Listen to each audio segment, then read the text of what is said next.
Olá, aqui é o Túlio Faria do DevPlano e seja muito bem-vindo a mais um vídeo aqui no canal. Esse é um primeiro vídeo que eu vou responder alguns comentários direto, então eu separei alguns comentários aqui e eu vou responder e tecer algumas observações sobre eles. É bastante importante que a gente vai ter, principalmente, a gente vai ter uma análise bastante importante da carreira, tá? Então, dos passos da nossa carreira, desde estágio até CLT, tá? Então, e até crescimento de carreira. Então fica nesse vídeo que vai valer bastante a pena aí, tá? Então eu separei aqui 4 comentários que tem relação com isso, tá? Então vai ser bastante bacana aí. Não esquece, já vai lembrando aí de você clicar no gostar aqui e mandar para um amigo seu que precisa saber disso também, tá? Então a gente vai falar bastante aqui se é justo ou não o estágio e tudo mais. Então vou compartilhar um pouquinho também das experiências que eu já tive, vai valer bastante a pena. E também sobre salário, tá? Bom, primeiro comentário, na verdade eu vou ler 2 comentários que tem bastante a ver com estágio, tá? Então vai ser bastante legal a gente discutir um pouquinho sobre isso. Então o primeiro deles é do Robson Tavares, ele comentou que o problema que ele já viu em vários estágios é que eles exigem 6 meses de experiência. É complicado, precisa buscar bem as vagas e ter um portfólio antes mesmo de concluir a faculdade. E aí o Dom Quixote comentou uma outra coisa que é interessante. Ó. Empresa que oferece estágio de 6 horas e pede experiência é um palavrão. O que eles querem é alguém que faça em 6 horas o que um profissional formado teria 8 horas para fazer, pagando menos da metade, enfim. Bom, o grande detalhe é o seguinte, comentando um pouquinho do Robson aqui, né? Então, um estágio que pede experiência, tá? Às vezes, o que o contratante quer ali não é uma experiência exata, mas pelo menos que você tenha ouvido falar sobre aquilo. No caso de computação é muito mais simples. Por quê? Porque a gente consegue ter tato, a gente consegue ter contato com essas áreas que se pede experiência. Então o pessoal confunde que experiência é simplesmente você trabalhar com aquilo. Quando eu fui contratado no primeiro estágio, eu não tinha trabalhado com aquilo, mas eu estudava aquilo. Então eu conseguia mostrar que eu sabia que eu estava apto para fazer aquilo. O importante é a gente entender que nem sempre a experiência é você trabalhar com aquilo. Tá? Então você pode criar um side project, você pode criar o pessoal chama de pet project, né? Então como se fosse um bicho de estimação seu, um projeto de estimação seu, para treinar isso. E a computação em si, ela é muito inclusiva nesse sentido. Tá? Não existe muita desculpa do porquê você não faz isso. Não tem desculpa, a gente é a área que tem menos desculpas para isso. Porque a gente tem computador, basicamente, se você está na área, querendo ou não, você tem um computador, pode não ser o melhor computador do mundo, mas você tem um computador. Você tem as ferramentas necessárias para fazer isso. Você tem as ferramentas para remover essa experiência. Então, assim, não é uma desculpa não ter essa experiência. Lógico que a forma como a empresa mede essa experiência pode ser diferente e, obviamente, pode ser que eles peçam realmente, não, beleza, mas aonde você trabalhou, aonde você aplicou isso no mercado? Tá? Obviamente não dá para generalizar, então vai ter empresas e empresas, mas o que eu acredito, essa experiência você pode adquirir fazendo o que a gente sempre faz, por exemplo, no Full Stack Master, nos nossos cursos. É você aplicar e publicar os projetos que você criou durante as aulas. Isso demonstra experiência, você teve contato com aquilo, você lidou com aquilo, você explorou aquilo. Tá? Então é bastante importante refletir sobre isso. Será que você não está muito away, né? Está muito afastado da área, simplesmente só ouvindo as aulas que você já assistiu, ou não tão ativo, né? Não praticando aquilo? Pode ser esse um problema para você não entrar na área. Outro ponto importante é que estágio ele não é um emprego, tá? Então, ele é o seu primeiro contato profissional com aquilo. Então, é bastante importante lembrar disso. Por quê? Porque não vá com o foco de ganhar dinheiro. Obviamente, eu entendo que muita gente, para poder fazer estágio, vai ter que largar a mão de trabalhar. Tá? Então, eu não consigo mais trabalhar se eu tiver que fazer estágio. E aí você vai ter uma decisão para fazer na sua vida, na sua carreira, que é, será que você aguenta fazer as duas coisas ao mesmo tempo? Ou se você vai ter que abrir mão de um deles. O que eu já vi muita gente fazendo em transição de carreira, já ganhava muito bem numa outra carreira e queria transitar para a área de computação. O que o cara fez? Ele guardou uma grana para fazer essa transição. Tá? Então não existe um jeito certo ou errado, mas provavelmente toda transição dói. Tá? Então toda transição não é suave. Tá? Algumas pessoas conseguem fazer de forma suave, mas ela não é suave, ela vai doer. Você vai ter dificuldade, você vai ter muita coisa que vai acontecer. Então pode ser que você tenha que reduzir o teu nível de vida, então seu nível de gastos de vida, pode ser que você tenha família, então você vai ter que reestruturar a sua família, enfim, os gastos da sua família. Então existem outros detalhes ali que pode ser que influenciem se você aceitar ou não esse estágio. Porém, de novo, a área da computação ela é muito inclusiva. Então você consegue ter experiência e inclusive já entrar como funcionário se você trabalhar essa experiência sozinho, tá? Então esse é um ponto bastante importante, tá? O que você está fazendo para você ganhar essa experiência, mesmo que não seja aplicando no mercado, tá? Então esse é um ponto bastante importante, a gente foca muito isso nos nossos cursos, do pessoal colocar a mão na massa, publicar, dar cara a tapa, etc. Porque é isso que faz mudar o jogo, tá? Então, muitas vezes você tem uma experiência que não é nada. Então, você não fazia muita coisa relevante naquela sua experiência. E para o mercado, às vezes pode parecer uma forma de filtrar correta, mas não vai te ajudar, né? Então, você não vai performar na área, por exemplo. E olha, um detalhe que é bastante importante, muitas vezes tem estágios que pagam super bem, tá? Então sempre vai ter estágios que pagam bem e estágios que pagam mal. E aí vai de você ver se aquilo vale a pena para você ou não.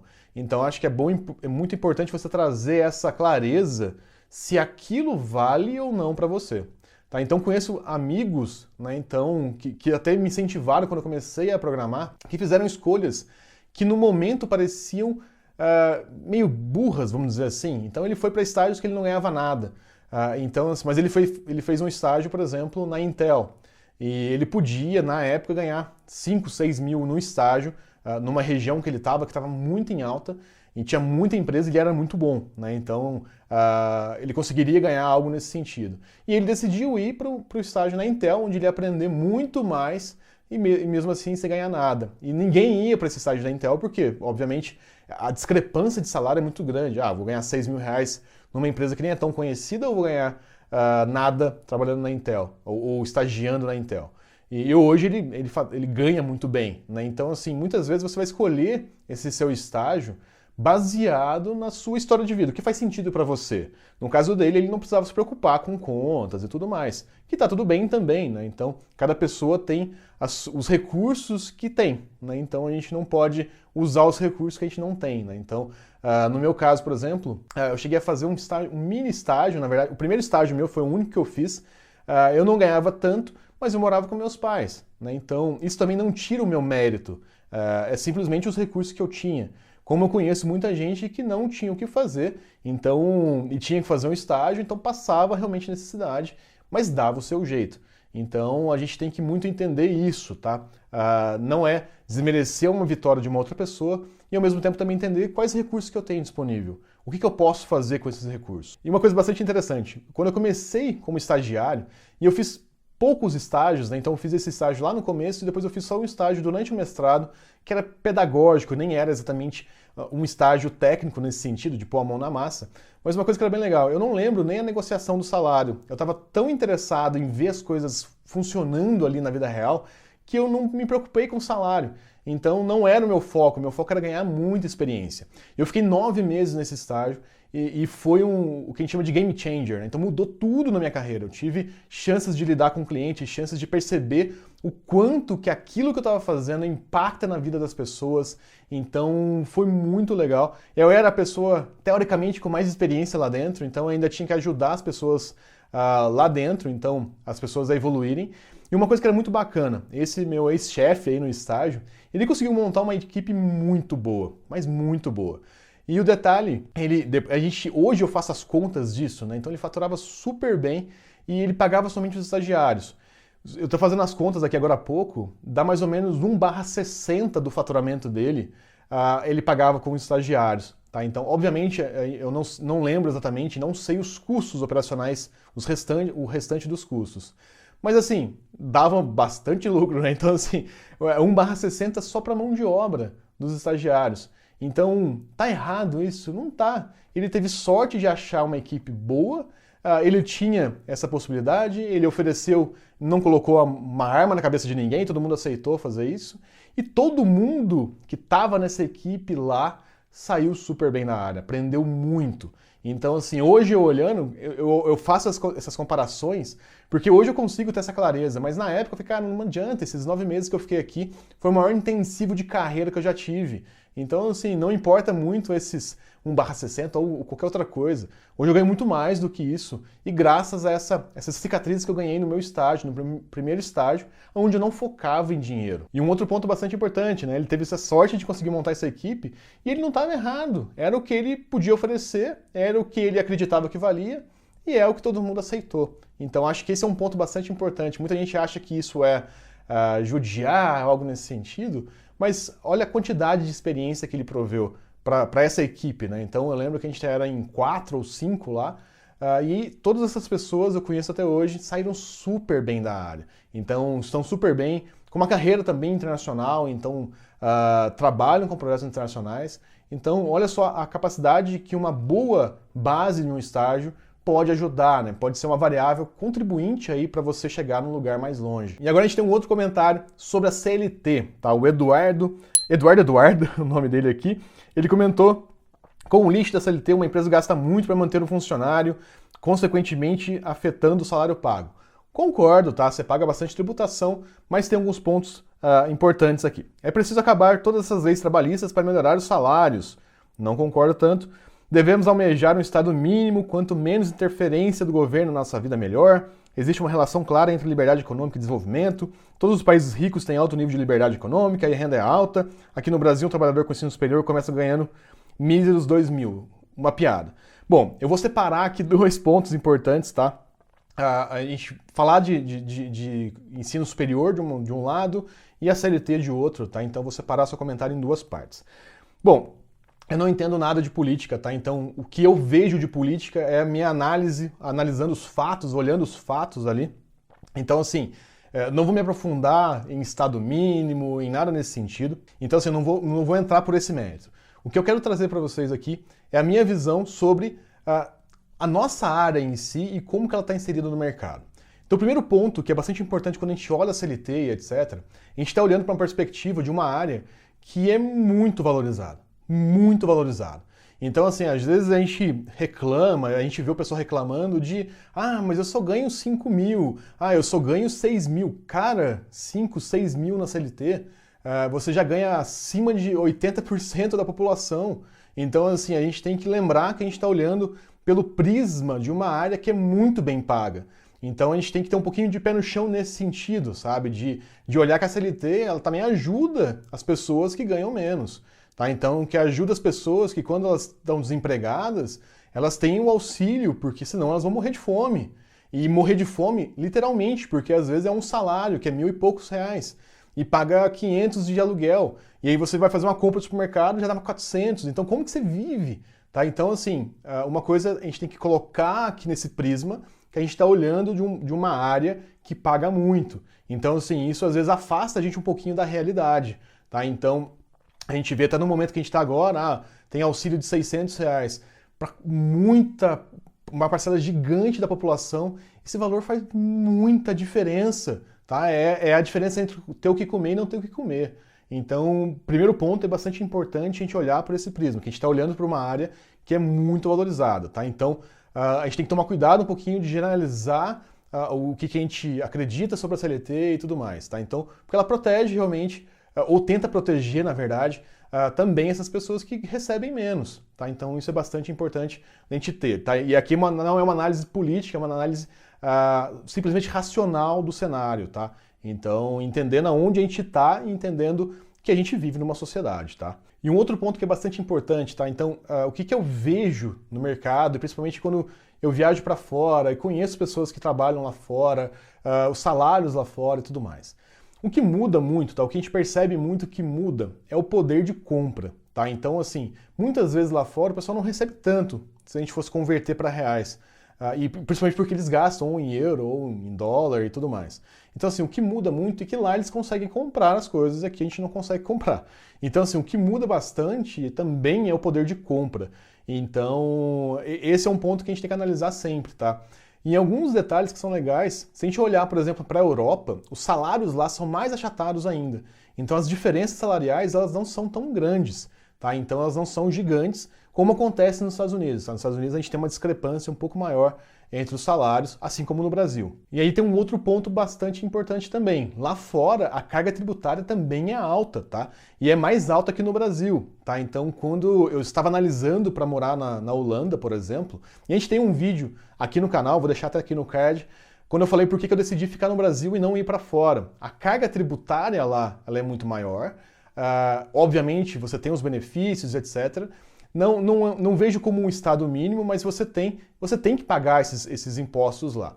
E lá não tem muito o que acontece aqui no Brasil, né? Então, muita gente sonega e tudo mais. Lá é crime a ponto de você ir para a cadeia de verdade, tá? Então, tem esse detalhe que é bastante importante. E a tributação é muito maior, tá? Então, tem esse detalhe. E aí o que acontece? Se você fizer as contas de verdade, no cenário atual, por exemplo, vale mais a pena você pagar tributos no Brasil, né? Então vale muito mais a pena você nacionalizar esse dinheiro aqui no Brasil e pagar esses tributos como a maioria das pessoas fazem. Então pagam como empresa ao invés de pagar como pessoa física, tá? Então, e de uma maneira geral, o poder de compra que esse dinheiro traz para cá é maior, tá? Então isso é bastante interessante. E assim, existem algumas análises que o pessoal faz, né? Então, que dependendo do país que a gente morasse, por exemplo, essa situação não seria tão favorável. Então, na hora de trazer esse dinheiro aqui, a empresa também teria que pagar um valor alto ali e provavelmente esse dinheiro não renderia tanto, tá? Então, mas é só para a gente trazer um pouquinho de racionalidade sobre esse cenário, tá? Então, assim, a CLT, sim, ela traz muitos benefícios para o trabalhador e, como empregador, eu não discordo disso, tá? Então, assim, ajuda bastante. Então, se um funcionário vai sair, vai pegar o seguro-desemprego, cara, essa é uma ajuda que é bastante importante para o funcionário, tá? Então, muitas vezes é o que vai decidir ali se ele tem o que comer ou não, tá? Então, a gente tem que olhar um pouquinho sobre essa outra perspectiva, tá? Que a gente está numa área muito privilegiada. Então, e às vezes a gente perde um pouquinho dessa referência, tá? Então, é legal a gente racionalizar para esse lado. Então, assim, eu não entrei tão profundo em política aqui sobre esse assunto, mas é importante. Depois assista o vídeo que eu comentei porque eu moro aqui no Brasil ainda.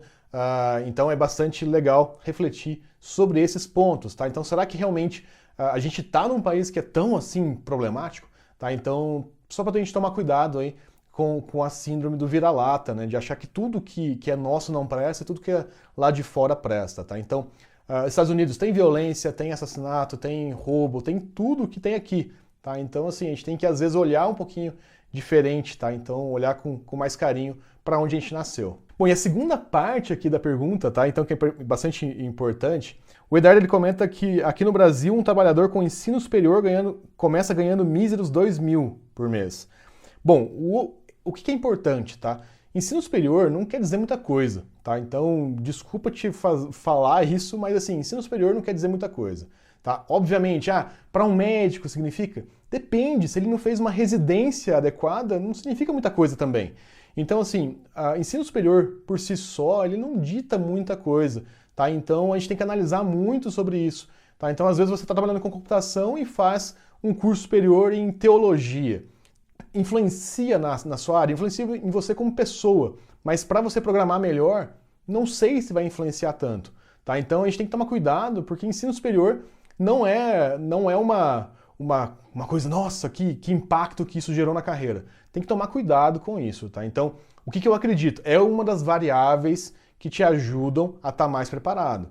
É a única e exclusiva variável? Não. E quem acredita que é a única e exclusiva variável tá passando perrengue, tá? Porque não estudou a mais, não correu atrás, não aplicou, não fez projetos na faculdade que faziam a sua carreira crescer. Então, assim, quem olhou a faculdade única e exclusivamente como ponto e a única variável que impacta no seu salário, que impacta em você performar na carreira, provavelmente hoje está passando perrengue. E uma história que é bem legal, uma vez a gente abriu uma vaga para trabalhar com um cliente internacional aqui na minha empresa. E a gente coletou alguns currículos e tudo mais. Inclusive, por curiosidade, foi a vaga que o Jefferson entrou, mais uma pessoa aplicou e o que aconteceu? Esse cara, ele era graduado e tinha especialização, né? Então, numa federal e tudo mais. Obviamente, aquela especialização que você paga para fazer, né? Mesmo ela sendo na federal, você paga para cursar ela ali. Bom, legal, fui conversar com o cara, ele não tinha experiência. E aí o que acontece? O grande detalhe, ele achava que simplesmente por ele ter formação e pós e etc., ele tinha que ganhar um puta de um salário. né? Então, ele não conseguia gerar aquela quantidade de valor que ele queria receber. E além disso, uma coisa que é bem problemática, tá? A gente não pode deixar, só porque a gente tem ensino superior ou algo nesse sentido, deixar a gente um pouco mais arrogante. Se você não tem experiência, você não tem experiência e acabou, né? Então, assim, você precisa buscar experiência. Então, no caso desse cara, por exemplo, ele fala, não, mas eu tenho pós, eu não posso ganhar só isso, eu tenho um filho, sou casado, eu tenho tal dia eu não posso, etc. Então, assim, caramba, que dia que você pode? Quem vai assumir esse risco seu sou eu? Então, assim, se você não performar, e se eu te pagar esse salário aqui e eu não tiver nada, nem próximo disso, nem de visão de retorno.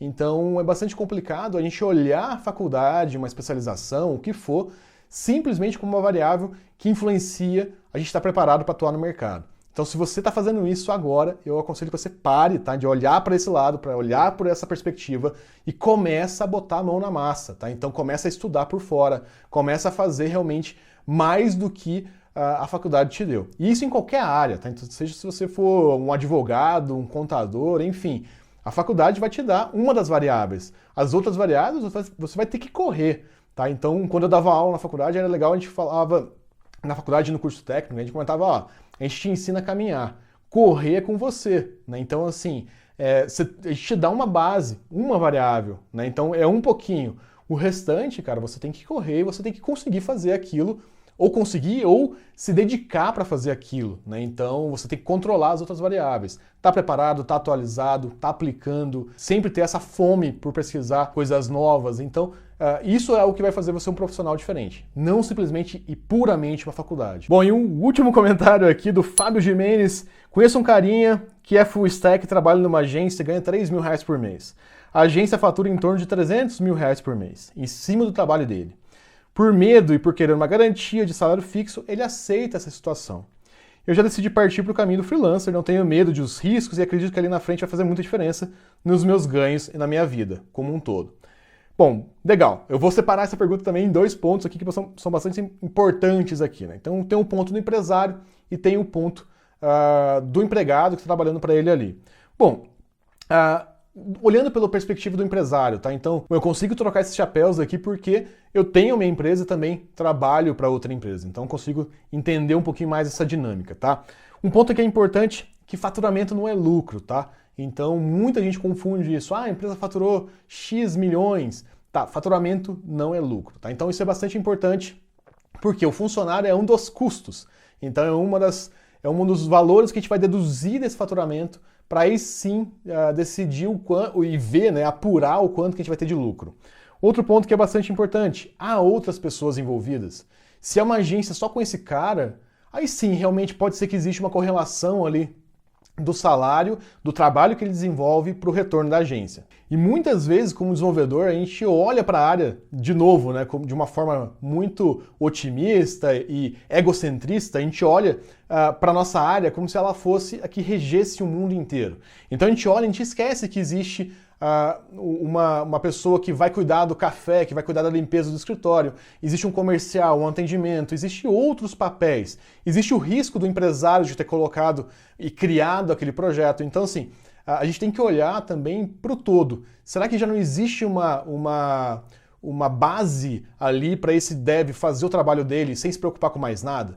Então, às vezes, não necessariamente o trabalho dele diretamente gera 300 mil, mas pode ser que essa estrutura com o trabalho dele gera 300 mil. E essa estrutura não é barata. Então, para ele gerar esses 300 mil de valor, alguma estrutura está envolvida. Caso contrário, seria muito fácil, seria uma decisão muito simples para ele largar a mão de fazer aquilo e fazer por conta própria. E um ponto bastante importante quando a gente vai avaliar salários, principalmente, e quando a gente tenta comparar o salário com o faturamento, é entender o quanto de valor que esse dev está gerando. O que eu quero dizer com isso? Se você é um dev que só executa o que alguém que entende um pouquinho mais de como gerar valor e etc. está te pedindo, você não está gerando valor, você está executando alguma coisa que gera valor. E isso muda muito o jogo. Então, assim, se você somente executa as tarefas que é solicitado para você, você não pensa muito fora da caixa, você é um cara que executa tarefas que talvez gere valor. E quem pensou nesse valor foi teu chefe, foi o dono da empresa, foi um cara mais estratégico. Então, assim, o que faz geralmente gerar um valor muito grande é essa parte estratégica. A execução, obviamente que a execução bem executada, digamos assim, ela também gera valor, mas assim, ela não é tão assim, porque se você não souber o que executar, não tem valor nenhum. Então, é bastante importante a gente olhar por esse prisma também, tá? Então, se você está executando simplesmente tarefas e não está olhando para esse valor.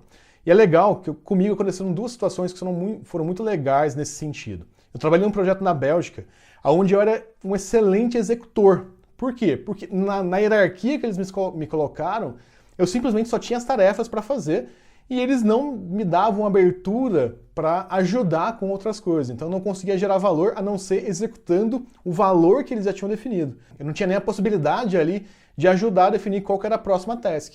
Eu tinha todas as tasks que eu tinha que executar naquela semana definidinhas, organizadinhas e prontinhas para eu executar. Então era muito difícil você gerar um valor além daquilo, né? Então é muito difícil você fazer isso. E um outro exemplo que aconteceu o contrário comigo, num outro projeto que eu estava nos Estados Unidos, o que aconteceu? Eu entrei numa equipe e eu comecei a perceber que aquilo estava indo para o lugar errado.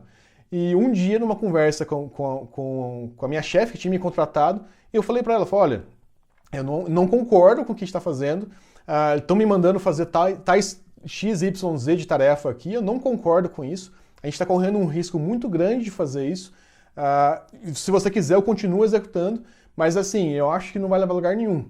Então, nesse cenário, a gente deixa de executar o que alguém está pedindo para gerar valor. Então, eu gerei esse questionamento, etc. A gente conseguiu corrigir o projeto, então ela percebeu que o que eu estava falando fazia sentido, e ela chegou e falou, beleza, vou te dar carta branca para você mudar isso. Então, é assim que você gera valor. Tá? Então é quando você começa a pensar no produto. Será que ele vai vender? Como que eu posso fazer ele vender mais? Como que ele vai estar anexado no mercado? Como que eu vou ter essa aderência no mercado? Então assim, a gente tem que pensar além da execução, né? Então a execução, ela é tão importante pensar sobre isso, porque, por exemplo, por que muita gente que cria um clone do Instagram não vira um Instagram? Tá tirando o mérito que a empresa está grande, etc. Porque existem outros pontos ali. Tem a parte estratégica que a gente não sabe, a gente só está vendo uma parte dele. E é por isso que muitas vezes a gente não vê o pessoal patenteando software. Tá? Então, vou patentear meu ERP. Tá? Então, não tem, porque o código muda. Tá? O que é diferente de quando a gente patenteia, por exemplo, um codec, né? Então uma forma de compactar uma imagem.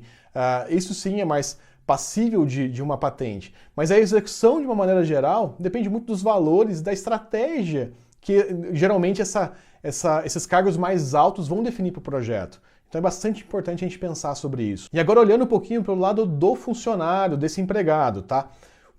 O maior ponto que eu vejo em todo mundo, né? Então, será que está doendo nele o tanto que parece que está? Já contei uma história para vocês aqui do cachorro, né? Então, que tinha um posto de gasolina e tinha um cachorro que ele estava deitado um pouquinho em cima de um preguinho, e às vezes ele mexia um pouquinho e ele resmungava, né? Então esse cachorro resmungava assim, mas voltava a dormir ali em cima do prego. E aí um cara parou e perguntou pro frentista, pô, mas por que esse cachorro não sai dali, né? Então assim, ele tá percebendo que ele tá em cima do prédio, tá desconfortável, de vez em quando ele dá uma resmungadinha, mas por que ele não sai dali? E aí o frentista respondeu para ele, olha, talvez não tá doendo tanto, né? Então, o que é importante, às vezes, para esse empregado que tá lá, talvez não esteja doendo tanto. Então, talvez não é uma dor tão grande. Então, a gente tem que analisar por esse cenário também. Né? Então, se ele está vendo o cenário inteiro, ele percebe que ele tem mais valor, ele gera esse valor, a gente já discutiu sobre o valor aqui, só que ele gera esse valor de verdade, então talvez não está doendo tanto. E aí é uma decisão desse cara saber o quanto está doendo ou não, né? Porque nada como tá na pele dele para entender se está doendo muito ou não. E um ponto que é muito interessante, tá? Muitas vezes a gente quer que as pessoas, principalmente amigos e tudo mais, enxerguem o que eles não querem enxergar. Tá? Então, assim, ou não estão preparados para enxergar. E aí tem vários fatores que influenciam isso. Tem pessoas que são avessas a riscos, tá? Então ele não gosta de assumir risco. Tá tudo bem também, é só o jeito do cara. E uma coisa que é importante, a gente tem que deixar que essas pessoas enxerguem esse cenário por elas mesmas. Então é igual o pessoal brinca de terapia. Você não pode ficar falando para uma pessoa fazer terapia. Enquanto ela não perceber que ela precisa daquilo, não fizer sentido para ela, não vai ser de valor para ela. Então ela não vai tirar proveito daquilo. Então é bastante importante que a pessoa enxergue aquilo como um problema para ela e tente resolver. E uma coisa que eu faço muito com os meus amigos, tá? Então eu não fico cobrando nem nada nesse sentido. Eu simplesmente às vezes mostro algumas pinceladas de que existe vida, entre aspas, fora daquilo, mas eu não fico forçando, né? Então, você tem que estudar tal coisa, você tem que fazer tal coisa, porque a decisão tem que ser dessa pessoa.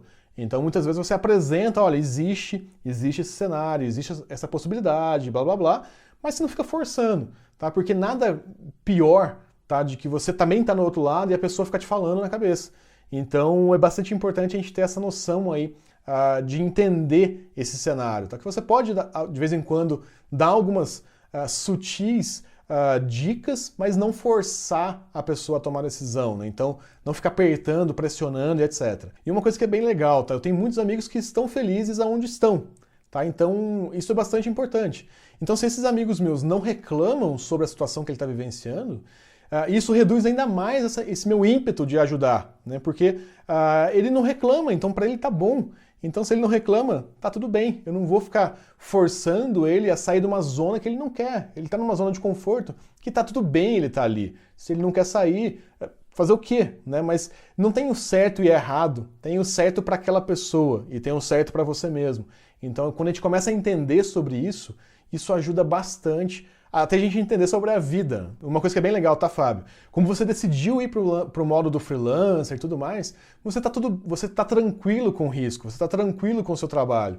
Então, e tá tudo bem também. Então, acho que esse é o grande detalhe, a gente entender que tá tudo bem o cara ser CLT e tá tudo bem o cara assumir mais riscos. Tudo depende do ponto de vida que o cara tá, da pessoa em si, das suas crenças. Então, tem muita coisa que influencia nisso. Tá, então, como eu nunca tive carteira assinada, então eu nunca tive essa estabilidade em si. Aliás, só para corrigir, eu já tive como professor, mas assim, nunca tive olhando para isso como a única fonte de renda minha. Sempre tive outras coisas em volta. Então, assim, é bastante importante o quanto que a gente acostuma com aquilo, ou a gente tem crenças que fazem a gente acreditar que aquilo é o único caminho ou não. Tá? Então, o grande ponto aqui se você é feliz, como você comentou, como freelancer, animal. Se o seu amigo às vezes é feliz lá também como CLT, também tá animal. Não existe certo e errado nessa situação. Bom, pessoal, então é isso. Esse é o primeiro vídeo aqui que a gente pega mais de um comentário, né, e teste aqui observações sobre eles. Espero que vocês tenham gostado, tá? Então esse vídeo era um tipo de vídeo que eu queria fazer há bastante tempo, então não é simplesmente um tema derivado exatamente daquele comentário, mas é ler e discutir realmente esse comentário, então espero que vocês tenham gostado disso. Se você gostou desse vídeo, deixa de curtir, comentar aqui alguma coisa que vocês querem que eu comente num próximo vídeo também, e a gente se vê num próximo. Valeu, até amanhã!